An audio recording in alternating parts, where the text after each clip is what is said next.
October 5th, 1986. A Sandinista missile slams into a C-123 cargo plane, flying low over the jungles of Nicaragua. Of the crew of 4, only Eugene Hassenfuss survives. Captured by Nicaraguan soldiers, Hassenfuss told reporters that the aircraft was part of a secret air network supplying arms to the Contras. Within weeks, the revelation exploded into one of the largest political scandals in modern U.S. history, the Iran-Contra affair. A covert operation run out of the Reagan White House by Lieutenant Colonel Oliver North.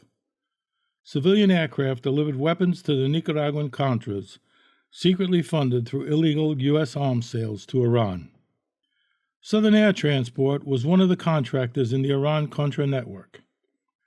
In 1995, Jeffrey Epstein would engineer a deal to bail out a struggling Southern Air Transport and relocate its operations from Miami to Columbus, Ohio. So how did Epstein become involved in a former CIA airline? The answer begins in London. In 1981, the same year he left Bear Stearns under a cloud, Epstein traveled to London with his girlfriend, who introduced him to Douglas Leese, an aristocratic British arms dealer brokering weapons deals for the Saudi government. Leese introduced Epstein to Saudi billionaire arms dealer Adnan Khashoggi. Soon after, Khashoggi became a client of Epstein's financial consulting firm. Khashoggi was a key player in Iran-Contra. Southern Air Transport was flying TOW missiles from Texas to Israel, where they were transferred to Iran in a covert deal Khashoggi brokered on behalf of the Reagan administration. It was in London that Epstein became a part of the circle of British publishing magnate Robert Maxwell. Former Israeli intelligence officer Ari Ben-Menashe told Seymour Hersh that Robert Maxwell acted as an intermediary for Israeli intelligence, and the Daily Mirror editor Nick Davies was his partner in an arms firm channeling weapons to Iran. Davies denied the allegations until the Daily Mail published photographic evidence. The British tabloids dubbed the scandal Mirrorgate. By 1991, Maxwell's debt-laden empire was collapsing.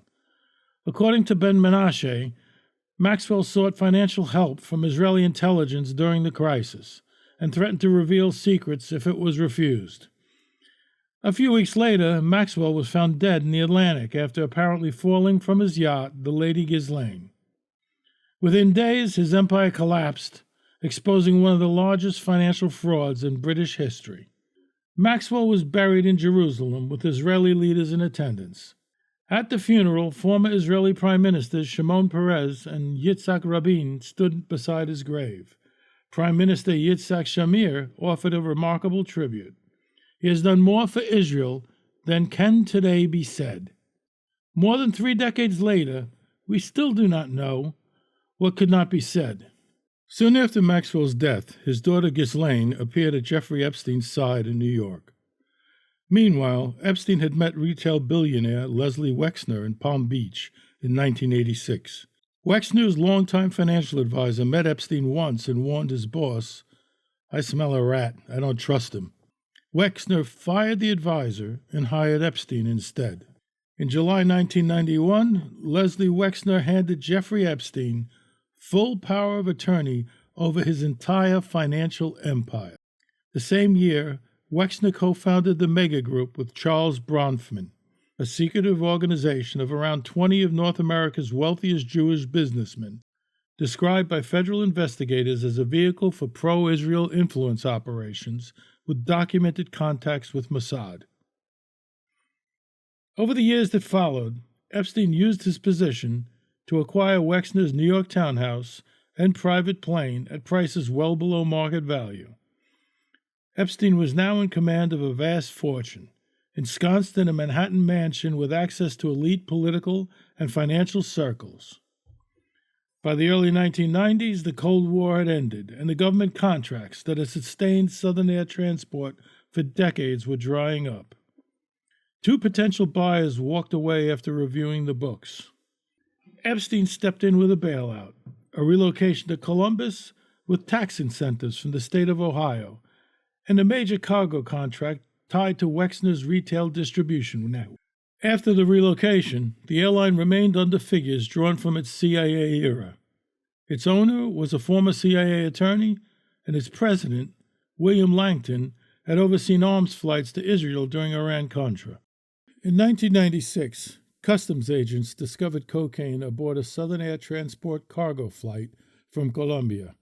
The airline denied involvement, but this was not the first time SAT had been linked to drugs. Iran-Contra witness Wanda Palacio had testified to seeing SAT planes loading cocaine in Barranquilla, Colombia.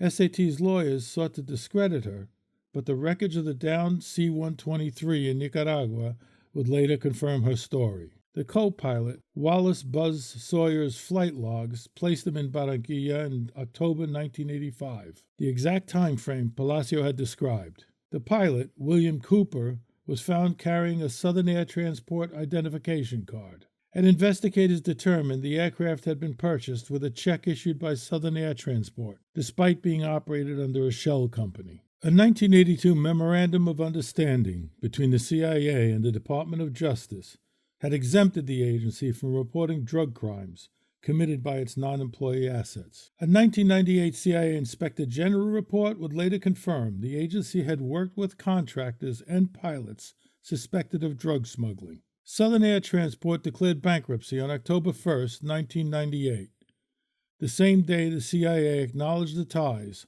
between its supply networks and drug trafficking.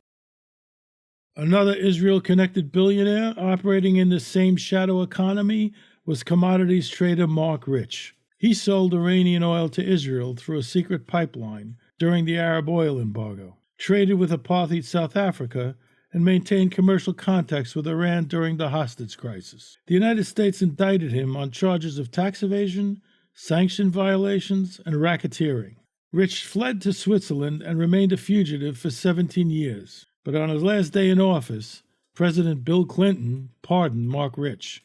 Israeli Prime Minister Ehud Barak personally lobbied for that pardon. The same Ehud Barak who was introduced to Jeffrey Epstein by Shimon Peres in 2003, Peres describing Epstein to Barak as a good Jew. Over the next 15 years, Ehud Barak became one of Epstein's closest associates, flying on his private jets and entering into business ventures with him. He also frequently stayed at an apartment building controlled by Epstein, where Israeli officials were frequent guests of Epstein's, and where security systems were installed and access was managed by Israeli government personnel. Newly released documents and leaked emails show that Epstein worked with Ehud Barak to pursue a deal supplying surveillance technology to the government of Côte d'Ivoire in West Africa. In one reported exchange, Epstein described political instability as a perfect opportunity. Barak replied, turning unrest into profit was not simple. 7 years after the pardon of Mark Rich, Epstein would be saved from life in prison on federal charges when prosecutors were told he belonged to intelligence and to leave it alone. The charges involved 30 underage girls, some as young as 13 years old. Prosecutor Alex Acosta allowed Epstein to plead guilty to 2 state prostitution charges. He served 13 months in a county jail, leaving 6 days a week on work release.